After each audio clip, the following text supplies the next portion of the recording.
बेटी एक बार चल के लड़के को देख तो लो। मेरा दावा है कि लड़का तुम्हें बहुत पसंद आएगा। बाला बहुत अच्छा लड़का है। हाँ हाँ बेटी, हम लोग तुम्हारे दुश्मन तो नहीं है। किसी अच्छे लड़के से ही तुम्हारी शादी करवाएंगे ना। आखिर तू हमारी इकलौती बेटी है। अच्छा ठीक है माँ, अब ज्यादा भावुकतापूर्ण शब्दों का इस्तेमाल ना करो। मैं चलने के लिए तैयार हूँ। चलो फिर बिना देर के हम सब चलते हैं। सभी बाला के घर पहुंचते हैं। अरे क्या बात है बहन जी, अभी तक आपका बेटा नहीं आया? जी बस आता ही होगा। तभी वहां बाला आता है। लो जी, आ गया मेरा बेटा। ये लोग तुझे देखने आए हैं और ये इनकी बेटी नम्रता है। बाला के सर पर बिल्कुल बाल नहीं होते। ये देख नम्रता और उसके परिवार वालों की आंखें फटी की फटी रह जाती है। ये तो टकला है। हे भगवान, माँ पिताजी, आप दोनों एक टकले से मेरी शादी करवाने वाले थे। अरे ये तो पूरा उजड़ा चमन है। देखो बेटी, इस तरह किसी का मजाक उड़ाना गलत है। किसी के बारे में इस तरह की बातें नहीं करते। बालों का क्या है, वो तो आते जाते रहते हैं। लड़का टकला है तो क्या हुआ, इंजीनियर है, अच्छा खासा कमाता है। आप चुप रहिए जी। इसकी तरफदारी इसलिए कर रहे हैं क्योंकि आपके भी सर पर बाल नहीं है। मैंने तो आपसे शादी कर ली, मगर मैं अपनी बेटी की शादी एक टकले से बिल्कुल नहीं करवाऊंगी। अरे ये क्या, कब से आप लोगों ने टकला टकला लगा रखा है? और माफ करना, तुम भी कोई हूर की परी नहीं हो। तुम लोग मेरे घर में आकर मेरी ही बेइज्जती कर रहे हो। निकल जाओ यहाँ से। हाँ हाँ तो जा रहे हैं ना, हमें भी यहाँ रुकने का कोई शौक नहीं है। नम्रता और उसके परिवार वाले उठकर वहां से जाने लगते हैं। तभी नम्रता का छोटा भाई जाते जाते कहता है, टकला, तेरा बाप टकला। और इस तरह बाला का रिश्ता टूट जाता है। फिर एक दिन सड़क के किनारे एक आदमी घूम घूम कर कंधी बेच रहा होता है। कंधी ले लो, कंधी, एक से बढ़िया एक कंघी ले लो, नए जमाने की कंघी ले लो। अरे भाई ये ले लो। घूमते घूमते वो बाला के पास पहुंच जाता है। अरे भाई साहब, कंधी लोगे क्या? ये लो। तभी उसकी नजर बाला के सर के ऊपर पड़ती है। अरे माफ करना भाई साहब, आप इसे लेकर क्या करोगे? आपके सर पर तो बाल ही नहीं है। आपका तो स्टेडियम पूरा खाली है। चलता हूँ, कंधी ले लो, कंधी ले लो। कंधी वाले की बातें सुनकर बाला को बुरा लगता है। उस समय बाला को ऐसा महसूस होता है कि उसके लिए दुनिया में सबसे कीमती कोई चीज अगर है तो वो सिर्फ बाल है। बाला सड़क पर चलते हुए लोगों के बाल बड़े गौर से देखता है। चलते चलते बाला एक मंदिर के पास पहुंच जाता है। हे भगवान, तुमने ये मेरे साथ क्या किया? थोड़े से बाल अगर मुझे दे देते तो तुम्हारा क्या चला जाता? सारी दुनिया मेरा मजाक उड़ाती है। अरे भाई, आज पहला इंसान देख रहा हूँ जो मंदिर आकर भगवान से अपने लिए बाल मांग रहा है। बेटा, भगवान ने तुम्हें सब कुछ तो दिया है, अच्छी सेहत है, अच्छी नौकरी है। लगता है तुम्हारी तबीयत ठीक नहीं है। घर जाओ, सब ठीक हो जाएगा। बाला वहां से चला जाता है। घर पहुंचकर बाला खाना खाता है और अपने कमरे में सोने के लिए चला जाता है। फिर सुबह जब बाला सोकर उठता है तो आईने के सामने अपने आप को देखकर हैरान हो जाता है। बाला के सर पर एकदम घने बाल आ जाते हैं। बाला खुशी से झूम उठता है। अरे ये तो चमत्कार हो गया, मेरे सर पर बाल आ गए। लेकिन ये हुआ कैसे? बाला अपने सर पर बाल देखकर खुशी से पागल हो जाता है और अपने घर वालों से जाकर कहता है, माँ, जादू हो गया, जादू, मेरे सर पर बाल आ गए, बाल। अरे क्या हो गया, सुबह सुबह चिल्ला क्यों रहा है? पिताजी ये देखिए, एक ही रात में अचानक मेरे सर पर बाल आ गए। चमत्कार हो गया। अरे बस कर, कोई चमत्कार वमत्कार नहीं हुआ है। तेरे सर पर ये जो बाल है ना, वो नकली है। रात को मैं तेरे लिए लेकर आया था और जब तू सो रहा था तो मैंने तुझे पहना दिए थे। क्या बात कर रहे हैं पिताजी? कह दीजिए कि ये झूठ है। नहीं बेटा, ये सच है। अरे बाल निकाल कर देख ले। रोज अपने बालों को लेकर दुखी रहता था तू, इसलिए मैं तेरे लिए नकली बाल ले आया। अब ना तुझे कोई टकला नहीं बोलेगा। जा बेटा, जी ले अपनी जिंदगी। अगले दिन बाला अपने दोस्तों के पास जाता है। क्यों रे बब्बन, कैसा है तू? आए, कौन है तू और मुझे क्यों मारा? अबे मैं बाला। ये क्या मजाक है? मेरा दोस्त बाला टकला है। एक मिनट, अरे हाँ रे, तू तो बाला है, लेकिन तेरे सर पर अचानक बाल कैसे आ गए, और वो भी इतने सुंदर। सब भोलेनाथ की कृपा है। भाई मुझे देख, काश मेरे ऊपर भोलेनाथ की कृपा हो जाती। अरे कम बालों की वजह से कोई लड़की शादी नहीं कर रही है। हाँ यार, सही कहा, मेरा भी अब तक यही हाल था। मैं ना कल ही अपनी एक अच्छी सी तस्वीर खिंचवाकर अखबार में शादी का इश्तिहार दे देता हूँ, फिर तो मेरी लाइफ सेट है। चलता हूँ दोस्त। बाला वहाँ से चला जाता है। अगले दिन, माँ, मैं अपनी शादी का इश्तिहार देने वाला हूँ, ये देखो मेरी फोटो। ये तो बहुत अच्छी है बेटा।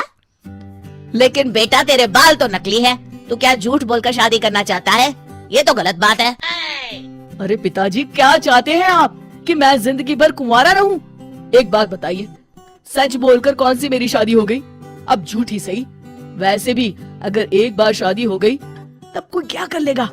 मैंने फैसला कर लिया है, मैं तो इसी तरह शादी करूंगा। अरे नालायक, तू मेरी बात नहीं मानेगा। ठीक है, जा, जो तेरी मर्जी में आए कर, बाद में मेरे पास वापस मत आना।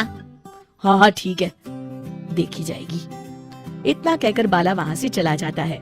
कुछ दिनों के बाद इश्तिहार देखकर बाला के घर में लड़की वाले उसे देखने आते हैं और उसे देखकर, सुनिए जी, लड़का तो बड़ा सुंदर है, खास तौर पर इसके बाल मुझे बहुत अच्छे लग रहे हैं, कितने घने और चमकीले हैं। हाँ हाँ भाग्यवान, लड़के के बालों में तो बात है, ऐसे बढ़िया बाल तो मैंने आज तक नहीं देखे हैं। क्यों बेटी, लड़का कैसा लगा तुम्हें? पसंद तो है ना? जी पिताजी। बहन जी, हमें आपका बेटा अपनी बेटी के लिए पसंद है। बहन जी, हमें भी आपकी लड़की पसंद है।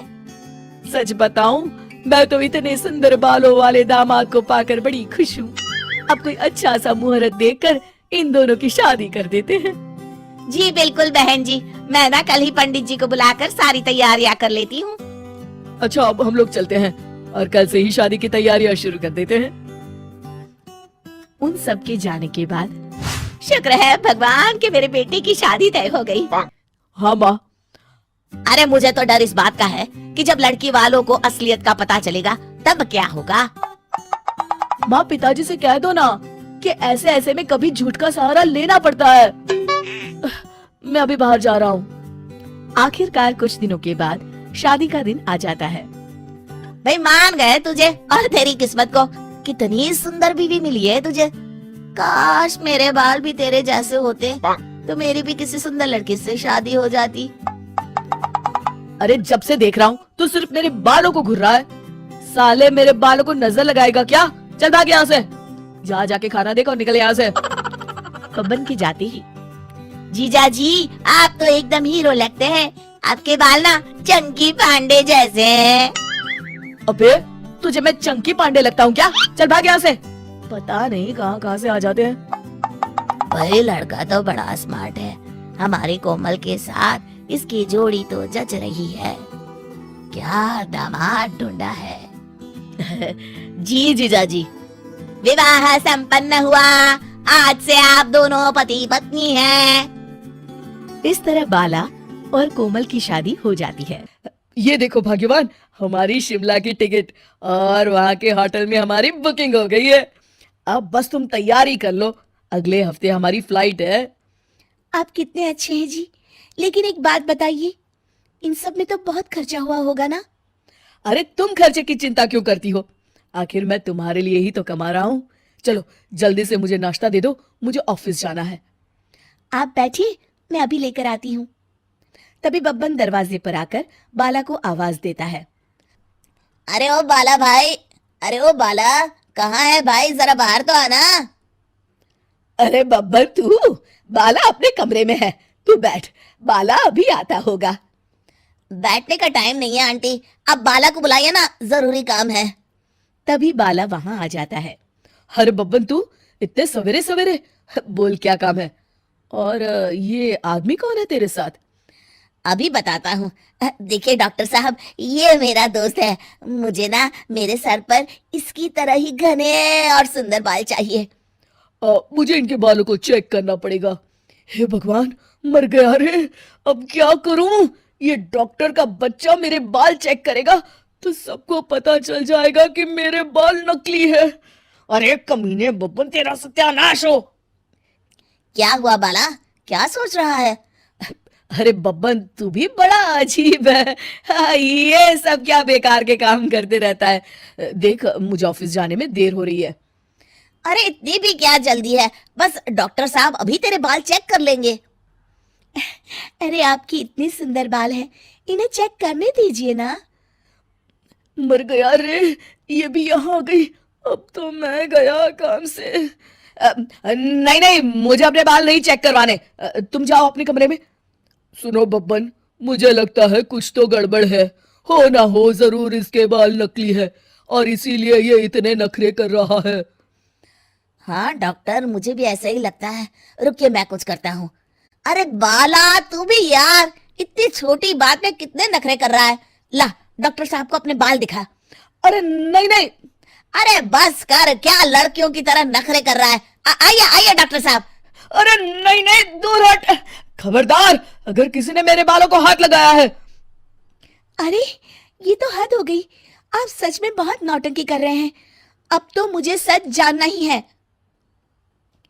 बब्बन बाला को पीछे से पकड़ लेता है। डॉक्टर साहब जल्दी आइए। अरे बब्बन, छोड़ मुझे, मर गया रे। नहीं, अरे कोई बचाओ मुझे। डॉक्टर बाला के बाल पकड़कर खींच लेता है और बाला के नकली बाल डॉक्टर के हाथों में आ जाते हैं। हे भगवान, ये क्या, मेरा पति तो टकला है। तू तो अभी भी टकला है। अच्छा, तो तू नकली बाल लगाकर सबको उल्लू बना रहा था।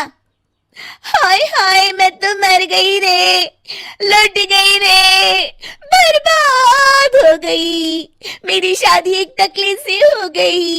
हाय, अब मैं क्या करूं? अरे भगवान, मेरी बात तो सुनो। कुछ नहीं सुन रहा मुझे।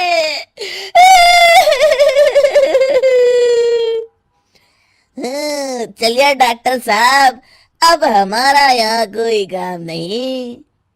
बब्बन वहां से चला जाता है। कोमल अपने मायके वालों को फोन करके उसे ले जाने के लिए कह देती है। अगले दिन कोमल के माता पिता उसे ले जाने आ जाते हैं। हे भगवान, मेरा दामाद तो टकला निकला, मेरी बेटी की जिंदगी बर्बाद हो गई। आप लोग मुझे माफ कर दीजिए। देखो बेटा, तुम टकले हो इस बात से मुझे कोई ऐतराज नहीं है, लेकिन तुम्हें झूठ बोल के शादी नहीं करनी चाहिए थी। माँ, पिताजी, आप लोग मुझे यहाँ से बस ले चलिए। एक गंजे के साथ मैं अपनी जिंदगी नहीं बिताने वाली। कोमल, मुझे एक बात बताओ, बाला ने कभी तुम्हें कोई तकलीफ दी है या तुम्हारे साथ कभी किसी प्रकार का दुर्व्यवहार किया है? जहां तक मुझे लगता है इसने हमेशा तुम्हें खुश रखा है। क्यों, सच है ना?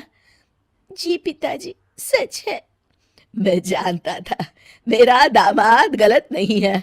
और रही बात बालों की, तो एक बात बताओ बेटी, शादी के बाद अगर इसके बाल झड़ जाते और ये टकला हो जाता तो क्या तुम इसे छोड़कर चली जाती? नहीं नहीं, कभी नहीं। बस लो जी, हो गया फैसला। हमारी बेटी जानती है उसे क्या करना है। चलो हम लोग चलते हैं अब। इस तरह कोमल अपने पिताजी की बात समझ जाती है और बाला के साथ बिना किसी शिकायत के राजी खुशी रहने लगती है।